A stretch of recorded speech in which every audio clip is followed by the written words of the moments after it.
Hello everyone, সবাই কেমন আছেন? চলে আসলাম আমার ডেইলি ব্লগ নিয়ে। তো কালকে রাতে আব্বু এখানে মাছ নিয়ে এসেছিল, পরে মাছগুলো পলি করে ফ্রিজে রেখে দিছি। এই মাছটার নাম হয়েছে কাতলা।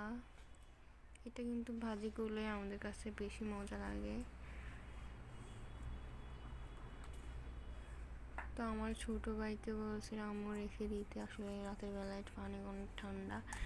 এরপর এখানে সকালে দেখেন আমার আম্মু এখানে রুটি বেলতেছিল, আর বাবু মানে কোনো মতেই ও বেলুনটা দিবে না, ও বেলবে, ও রুটি বানাবে। অনেক বেশি জ্বালাইতেছিল। এরপর আমি ওকে ওর বাবার কাছে দিয়ে তো এখানে আম্মু রুটিগুলো বানিয়ে ফেলে। এরপর আমি রুটিগুলো করে জন্য নিয়ে আসি। তো আমার আর আম্মুর কিন্তু অলওয়েজ রুটি ফেভারিট। আমরা কিন্তু সবসময় রুটি মানে বাইরের নাস্তা থেকে ঘরে বানানো নাস্তাই মানে আপনাদের কী বলবো, আপনারা ঘরে বানিয়ে নাস্তা খাবেন। বাইরেরটা এত বেশি স্বাস্থ্যসম্মত না, আর ঘরে যেমন মজা কিন্তু তেমন মজা না।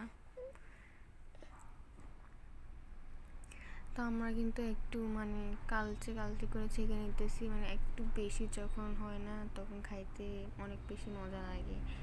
হ্যাঁ, আর রুটি যখন একটু মানে অল্প অল্প হয় তখন আমার কাছে মনে হয় যেন কাঁচা কাঁচা থেকে গেছে। এরপর আমি এখানে চা বানিয়েছি। আম্মু রুটি বানানোর আগে এখানে ভাজিও বানিয়ে রেখেছিল। তো দেখতেছিলাম যে পাতিলটা অনেক বেশি গরম। তারপর আমি এখানে নুসনি নিয়ে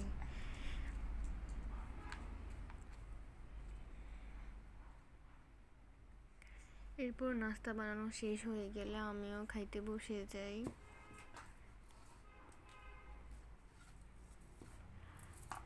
সবার কিন্তু তখন নাস্তা করা শেষ। এরপর আমি নাস্তা করতে বসি।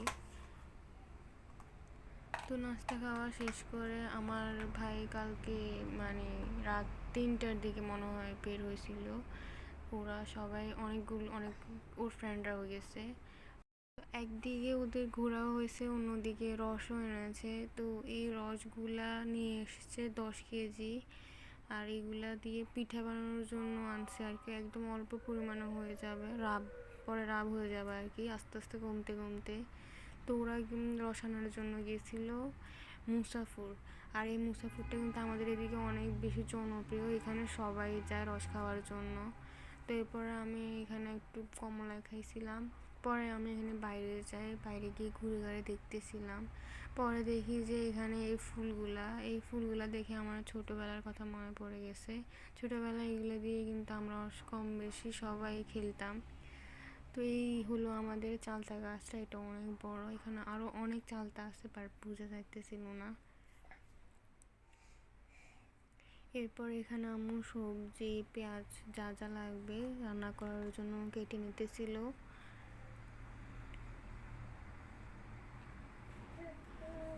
বিয়ের আগে কিন্তু আমি কোনো সবজি খাইতাম না, বাট এখন একটু একটু করে খাই, অভ্যাস করতেছি আর কি। এরপর এখানে আম্মু সবজিগুলো ধুয়ে নিতেছিল রান্না করার জন্য।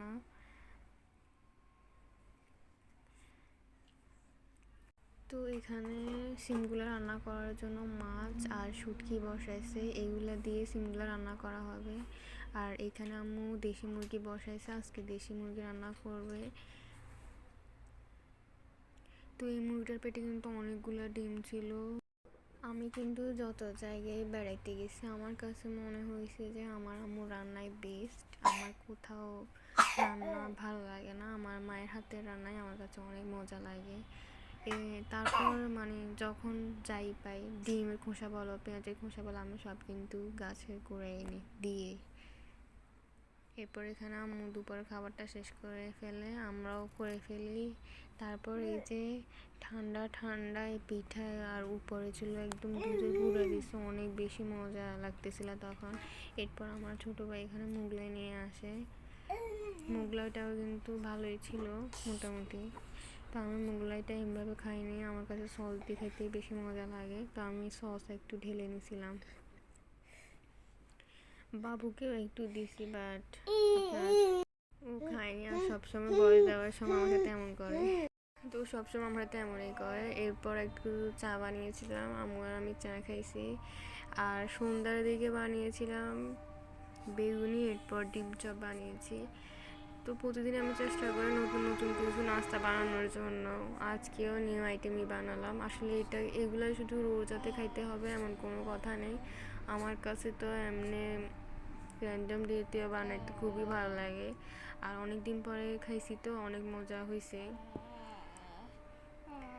এরপর তেলটা গরম হয়ে যাওয়ার পরে আমি এখানে মিক্স করে দিয়ে দিই। এইটা তো নতুন করে বলার কিছুই নেই, সবাই পারে।